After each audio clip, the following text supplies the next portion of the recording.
Halo teman-teman, selamat berjumpa kembali bersama saya di Basic English 1. Pada kesempatan yang lalu, kita telah membahas sedikit tentang subject pronoun, object pronoun, dan possessive adjective atau pronoun yang digunakan untuk kata ganti kepemilikan. Dan pada kesempatan kali ini, kita akan membahas sedikit tentang tenses dengan fokus materi, definisi tenses secara umum, komponen apa saja yang membentuk 12 form tenses, lalu kita berfokus kepada simple present, simple past, dan bagaimana penyusunannya. Kita mulai dari definisi tenses. Tenses diambil dari kata tempus yang merupakan bahasa Latin yang berarti waktu atau era.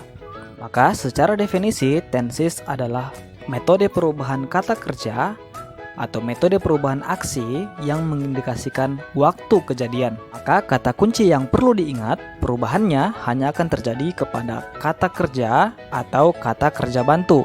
Bagaimana mengenali perubahan tersebut? Ada dua komponen yang mempengaruhi, komponen waktu serta komponen aspek. Komponen waktu berbicara tentang kapan kegiatan tersebut atau aktivitas tersebut dilakukan, pada masa lalu atau past, masa sekarang, present, atau masa depan, future. Sementara aspek berbicara tentang durasi kata kerja dilakukan dalam bentuk waktu tertentu. Ada 4 komponen aspek. Yang pertama, aspek sederhana, yang merupakan fakta kejadian, masa sekarang atau masa lampau, atau prediksi kejadian di masa depan. Berikutnya adalah aspek progresif, yaitu kegiatan atau aksi yang sementara berlangsung atau belum selesai. Untuk kegiatan atau aktivitas yang telah selesai pada waktu tertentu disebut aspek perfektif. Dan yang terakhir, perfektif progresif yang merupakan kegiatan yang sementara berlangsung dan akan selesai dalam waktu tertentu. Yang perlu teman-teman ingat adalah perubahan hanya akan terjadi kepada kata kerja atau kata kerja bantu. Pola penyusunannya akan selalu konsisten dengan waktu dan aspeknya. Sekarang kita lanjut ke simple tenses dengan fokus simple present dan simple past.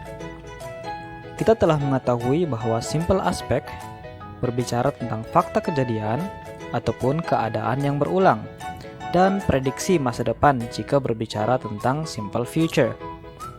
Kita juga telah mengetahui bahwa perubahan hanya akan terjadi pada kata kerja atau kata kerja bantu.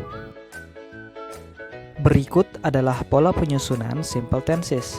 Kita mulai dari kalimat positif. Rumusnya adalah subjek plus kata kerja bentuk pertama untuk present atau kata kerja bentuk kedua untuk past, lalu ditambahkan objek atau pelengkap. Contoh, I work at the hospital. He works at the hospital. Yang perlu teman-teman perhatikan untuk subjek I, you, they, we langsung menggunakan kata kerja bentuk pertama. Sementara untuk subjek he, she, dan it, kata kerjanya akan ditambahkan s atau es. Yang perlu diingat adalah penambahan s atau es pada kata kerja hanya berlaku pada simple present orang ketiga tunggal, kalimat positif. Untuk simple past menggunakan kata kerja bentuk kedua. I worked at the hospital. He worked at the hospital. Untuk kalimat nomina atau kalimat yang tidak memiliki kata kerja, rumusnya sebagai berikut. Subjek ditambah dengan to be sebagai kata kerja bantu, kemudian ditambahkan dengan adjective, noun, ataupun adverb. Contoh, I am a doctor. Artinya adalah saya adalah seorang dokter. Ketika berbentuk lampau, I was a doctor, berarti saat ini saya bukanlah seorang dokter, tapi dulu saya adalah dokter. Penyusunan kalimat negatif dan kalimat tanya menggunakan kata kerja bantu seperti yang terlihat di gambar. Subjek plus do atau does untuk orang ketiga tunggal, it untuk lampau, plus not, plus kata kerja bentuk pertama, plus objek atau komplement. Sementara untuk kalimat yang tidak menggunakan kata kerja, rumusnya adalah subjek plus to be sebagai kata kerja bantunya, plus not, plus adjective, noun, atau adverb. Dan untuk kalimat tanya kata kerja bantunya diposisikan sebelum subjek. Rumusnya do, does, atau did untuk lampau plus subject plus verb jika menggunakan kata kerja. Atau to be, am, is, are, was, were untuk lampau plus subject plus adjective, noun, adverb plus object or complement untuk kalimat nomina. Sedikit repetisi sebelum kita lanjut ke contoh. Simple aspect menjelaskan tentang fakta atau kebiasaan dalam waktu tertentu. Kita fokus kepada 3 contoh kalimat berikut. Yang pertama, I am a doctor, artinya saya seorang dokter.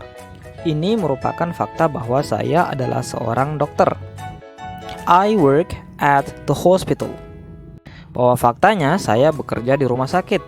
Saat ini saya di rumah sakit atau tidak, tetap saya bekerja di rumah sakit. I go to hospital every day. Kalimat ini menunjukkan kegiatan yang berulang. Sekarang mari kita ubah bentuk waktunya menjadi bentuk lampau.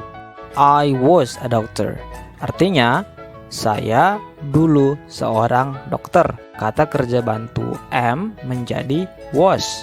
I worked at the hospital. Yang berubah di sini, kata kerja work menjadi worked. Artinya, saya dulu bekerja di rumah sakit. Untuk menjelaskan kebiasaan di masa lampau, kita menggunakan kata used to. I go to hospital every day. Ketika kita lampaukan, akan menjadi I used to go to hospital every day. Artinya, saya dulu pergi ke rumah sakit setiap hari. Sekarang kita beralih pada kalimat negatif dan kalimat tanya.